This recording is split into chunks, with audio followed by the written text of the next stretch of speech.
سلام، اگر یادتون باشد چند پیش همکاران ما به مهاجران مراجعت داشتند و از آنها خواستم بگویند که سال 2020 برای مهاجران چی گونه سال بود. بعد خوب یا مثل سالهای دیگر معمولی، نه خوب و نه بد. پاسخهای ویدیویی زیادی به این مراجعت گرفتیم و میبینیم که امسال که کمتر از 2 هفته بعد به پایان میرسد برای مهاجران تاجیک چی گونه سال بوده است. اول ویدیوی بختاور مقیم جان را میبینیم که به گفته خودش 4 مصیبت سال 2020 را تصویر میکند. سال 2020 سال دهشتناکترین در تاریخ انسانیت بود تا اونجایی که بنده میدوند و این سال را با 4 گونه شباهت میتوانیم که داد. یکم کرونا-ویروس، دوم карантин، سوم مرگ، چهارم قبرستان. با گفته بختاور کرونا-ویروس دنیا از جمله روسیه را فرا گرفت. مهاجران در کرانتین عذاب کشیدند، بعضی فوتیدند و در آرامگاه‌های روسیه به خاک سپرده شدند. خورشید که تعمیرگر ماشین است گفته های بختاور را تصدیق میکند و سال 2020 را برای خودش و دیگران سال شوم میشمارد. азубам кашидем чӣ азуб намекаши як сол се мошид ҳами ҷаи мисол карантин дарз кардем москвада хеле азуб кашидем гишнаам мондем ташнаам мондем аммо коронавируса қапидем амҷа хеле азуб мондем қариб мемурдем як хонада нарафтем барои падар модар зир мешавад ози дар шаҳри чилабис хай кор кардистем лекин соли 2020 ҳам гуфтанем ки соли бебарор соли این شیشه فریب میکنه آدمو عذاب کردن و چند کسا مرد همیشه بردن در قبرستانو گور کردن همین کسالی وابود نزدن میکنن چی میگن خلاصه گفت که سال 2020 سال ببرار سال موشا بود. همین کووید 19 و کرانتین بوده است که به گفته چندی از مهاجران تاجیک سال 2020 را به سالی بدی برای آنها تبدیل داد چون نگذاشت برنامه‌های زندگیشان را عملی کنند. از یک مهاجر دیگر میشنویم که چرا سال 2020 برایش سالی بد بود. ما این سال خیلی آرزوی هوس‌ها داشتیم. خیلی خانه ساز کنی، خیلی کلیم بیاری، پدر و مادرم کسل های و یا توبت کنی. هم بخوردنی نموندن در خانگی و بخوردنی نموندن تمام. دیگه یکان کاری ما پیش نرفت.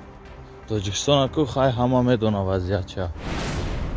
در واقع وضع تاجیکستان را یک مهاجر سابق با ارسال ویدیوی بر رادیو آزادی کوتاه تصویر کرد. برعکس همه ویدیوهایی که دیدیم و از روسیه گرفتیم، این ویدیو را از تاجیکستان فرستادند ولی مؤلفش نگفت نامش چی است و از کجاست. همراه می‌بینیم که نیم شوخی و نیم جدی چی میگوید. سال 2020 برای ما نه سال خوب و نه سال گنده بود. خوبینش در همین که سال 2020 اویله‌دار شدیم.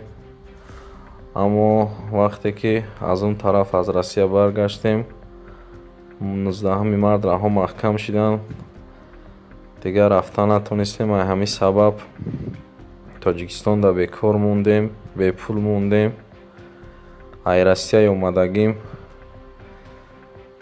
باور کنیم مایونز خوردگی نیستیم تخمه خیلی در این مغازینا گاه میبینیم هم خیلی خیلی با چی گفتنیم باقی سربلند و زنده باشید. 2020 هم سال خوب هم سال بد. البته امسال برای همه چنین بد نبوده است. برعکس کرونا-ویروس و کرانتین هم برای ایده دیگر جای کار آفریده و از مشکلات نجاتشان داده است. از جمله برای این مهاجر که نخواست نامش را در ویدیو بگوید. سال ما با برال شید که اینا کار اینا سطیلای کراسکا اینا پالیسول اینا جای کار نه خیلی کراسکا بینیم اینا پتالوکا میزنیم هر مو پلپراموی صاحب خانه پلوچت که سبینا. برای این دو مهاجر جوان که به قبل خودشان به دست پلیس نافتادند و کارشان را در روسیه بی تنفس ادامه دادند سال 2020 سال شد که از آن شکایت ندارند. شکرانه خدا سال 2020 مامون ناز گذشت و پس یعنی کار کردیم مقصد و بعضی برادرانی بودن که بعضی مادرانی بودن که به نهایت مقصد سخت گذشت карантин буд, бечизӣ буданд ва раҳмат ва миннатдории худро ба он бародарон мекунем, ки ба онҳо кӯмак карданд ва соли 2020 хубиш ҳамин буд, ки мақсад тоинем ҳозира бедокумент кор кардем. айни видеоро аз як муҳоҷири кори дигар аз русия гирифтем, ки ӯ низ нахост худашро нишон бидиҳад ва номашро ҳам бигӯяд. барои ин муҳоҷир соли 2020 бо тамоми мушкилоташ ба мисли коронавируси наву карантину дигар мушкилоти иқтисодӣ ҳамчун соли хубе дар ёд мемонад. ассалому алайкум ба радиои озодӣ. гуфтаниам ки соли 2020 ва 2019 худоро шукр солҳои хуб буданд. ҷои кор, хурду хӯрок ва дигар ҳамаш хуб мешавад. با امیدیم که شما نیز جای کار و خورد و خوراک و هر چی که دلتان خواست داشته باشید و همه چی خوب شود. آزادی آنلاین را به پایان میبریم. شما هم عین این بچه ها میتوانید ویدیوهای خود را به ما بفرستید با واتساپ، وایبر، ایمو و تلگرام و با تلفنی که میبینید. وبسایت رادیو آزادی نیز راه آسان فرستادن ویدیو را دارد. تا دیدار در برنامه دیگر.